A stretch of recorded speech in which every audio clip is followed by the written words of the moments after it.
good morning students. Welcome back to my class. Students, today we are going to discuss the remaining part of lesson 3, which is people with special needs. Today we are going to discuss Sudha Chandran. Sudha Chandran is an accomplished Bharatanatyam dancer. She lost her right leg in a road accident and was given an artificial leg. बेटा सुधा चंद्रन जो थी वो भरतनाट्यम की बहुत ही famous dancer थी, लेकिन जो है अनफॉर्चुनेटली उन्होंने अपने दाहिने पैर को खो दिया एक एक्सीडेंट में। यानी बेटा एक एक्सीडेंट हुआ और उस एक्सीडेंट में उनका जो राइट लेग है उसको काटना पड़ा, ठीक है, और उनको आर्टिफिशियल लेग लगाना पड़ा। फिर क्या हुआ? However, with her strong willpower and dedication, she overcame her disability and went on to become an established Bharatanatyam dancer. Okay, beta. She was honored with several awards and toured almost all parts of the world.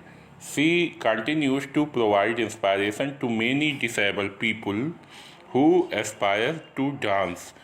इसका मतलब ये है बेटा कि उन्होंने अपनी जो disability थी उससे उन्होंने अपना पीछा छुड़ाया, यानी वो अपनी डिसेबिलिटी पर सफलता प्राप्त की। उन्होंने अपनी डिसेबिलिटी को अपने ऊपर हावी नहीं होने दिया।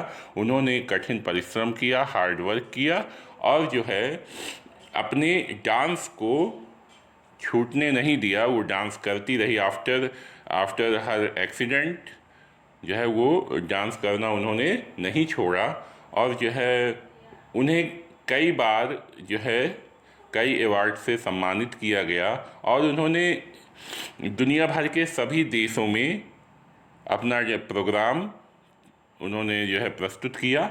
और बेटा वो हमेशा से ही जब कोई भी डिसेबल्ड पीपल डांस करना चाहता था या डांस करने की सोचता था तो उसको वो इनकरेज करती थी कि हाँ आप कर सकते हैं, आप हार मत मानिए और अपने लाइफ में आगे बढ़िए, ठीक है। आगे बेटा हम लोग एक वीडियो के माध्यम से सुधा चंद्रन के बारे में, ठीक है, उनके लाइफ के बारे में विस्तार से जानेंगे। चलिए हम लोग देखते हैं ये वीडियो। कहानी एक डांसर की है जिन्होंने अपना एक पैर खो दिया, लेकिन डांस ने एक बार फिर उन्हें एक नई जिंदगी दी। वह जिंदगी में कभी हार न मानने वाला जज्बा लेकर आगे बढ़ती रही और सबके लिए एक मिसाल बन गई।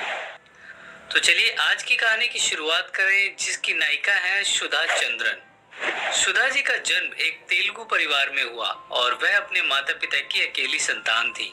उन्हें डांसिंग का बड़ा शौक था, इसलिए उनके पिता ने उन्हें डांसिंग इंस्टीट्यूट में दाखिला दिलवाया और उन्होंने 3 साल की छोटी सी उम्र से ही डांस सीखना शुरू किया। उनकी पहली स्टेज परफॉर्मेंस थी जब वह केवल 8 साल की थी। उन्होंने डांसिंग के साथ साथ अपनी पढ़ाई को भी जारी रखा और जब वह 16 साल की हुई तब वह लगभग 75 स्टेज परफॉर्मेंस दे चुकी थी। वह न केवल डांस में बल्कि अपनी पढ़ाई में भी बहुत होशियार थी। उन्हें 10th स्टैंडर्ड में 80% मार्क्स मिले थे। हर कोई चाहता था कि वह साइंस स्ट्रीम से पढ़ाई करें, लेकिन उन्होंने आर्ट स्ट्रीम चुनी ताकि वे अपनी पढ़ाई के साथ साथ डांस को भी जारी रख सकें। लेकिन उनके जन्मदिन से सिर्फ 4 दिन पहले सुधा का एक एक्सीडेंट हुआ जिसने उनकी जिंदगी को पूरी तरह बदल दिया। बात है मई 1981 की, जब वह बस से तिरुचि जा रही थी। तब उनका एक बड़ा एक्सीडेंट हो गया जिसके कारण उनके पैर में फ्रैक्चर हुआ और कुछ छोटी मोटी चोटें लगी।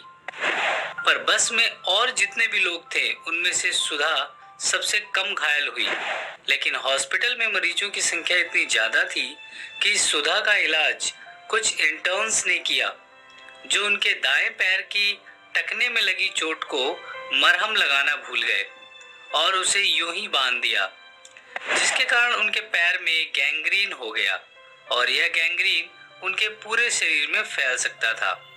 गैंग्रीन को फैलने से रोकने के लिए उनके माता पिता ने फैसला किया कि उनका दायां पैर कटवाना होगा और इस तरह उनका दायां पैर और घुटने से नीचे से 7.5 इंच तक का हिस्सा काटा गया ताकि यह इन्फेक्शन ना फैले। इन्फेक्शन तो फैलने से रुक गया, लेकिन अब सुधा बुरी तरह से टूट गई थी, क्योंकि पैर खोने के बाद उन्हें एहसास हुआ कि डांस ना सिर्फ उनका पैशन है बल्कि उनका प्यार भी है, और एक पैर के साथ कोई कैसे नाच सकता है। और इस कारण वह धीरे धीरे डिप्रेशन में रहने लगी। लेकिन सुधा हार मानने वालों में से नहीं थी। डांस के लिए उनका प्यार इतना था कि उन्होंने एक बार फिर अपने पैरों पर चलना सीखा। अपने आर्टिफिशियल पैर के साथ चलना सीखने में उन्हें 4 महीने का समय लगा। जब उन्होंने चलना सीखा, उसके बाद वह डांस स्टेप करने लगी। यह आसान तो नहीं था, पर बहुत ही दर्द और तकलीफ देह था।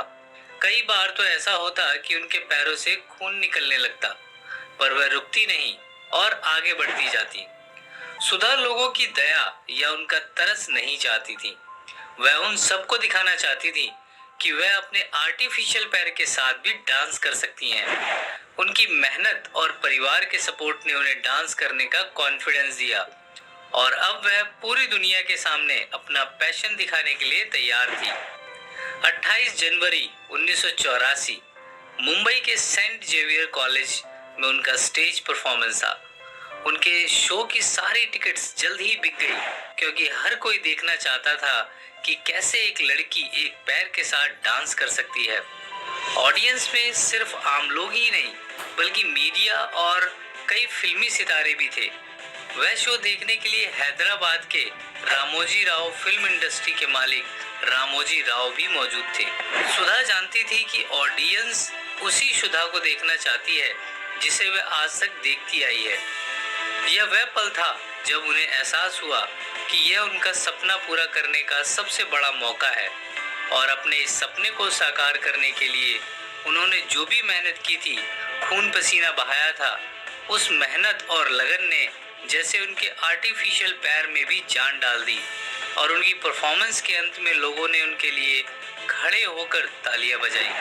उस पल से उनकी जिंदगी बदल गई, क्योंकि उस परफॉर्मेंस के बाद उन्हें न सिर्फ भारतीय बल्कि इंटरनेशनल मीडिया ने भी काफी सराहा। उन्हें कई देशों में परफॉर्मेंस करने के लिए इनविटेशन आए, और रामोजी राव ने उनकी जीवनी की कहानी पर तेलुगु भाषा में एक फिल्म बनाई जिसमें लीड रोल सुधा ने ही किया था। यह मूवी 1985 में मयूरी के नाम से बॉक्स ऑफिस पर आई, और इसने बॉक्स ऑफिस के सारे रिकॉर्ड तोड़ दिए और बेस्ट फीचर फिल्म अवार्ड जीता। इस फिल्म को मलयालम और तमिल भाषा में भी डब किया गया, और नाचे मयूरी नाम से हिंदी भाषा में भी दोबारा बनाया गया। सुधा हिंदी, तमिल, मलयालम, तेलुगु, गुजराती, कन्नड़ भाषा की कई फिल्मों में काम कर चुकी हैं, और उन्होंने कई टीवी सीरियल्स में भी काम किया है, और कुछ डांस रियलिटी शो में बतौर जज रह चुकी हैं। सुधा कहती हैं कि एक्सीडेंट के बाद उन्होंने सोचा था कि शायद उनकी जिंदगी बर्बाद हो गई, पर जब उन्होंने यह सब पाया तो उन्हें एहसास हुआ कि उस दुर्घटना में भी कहीं न कहीं ईश्वर का आशीर्वाद उनके साथ था। सुधा चंद्रन ने यह साबित कर दिया कि आपने भले ही अपने शरीर का कोई महत्वपूर्ण अंग खो दिया हो, लेकिन वह भी आपको आपके सपने तक पहुंचने से नहीं रोक सकता। इसलिए हालातों से हारने की बजाय उनसे लड़ें, क्योंकि ऐसा करने से आप अपने अंदर की शक्ति को पा सकेंगे और अपना सपना पूरा कर सकेंगे।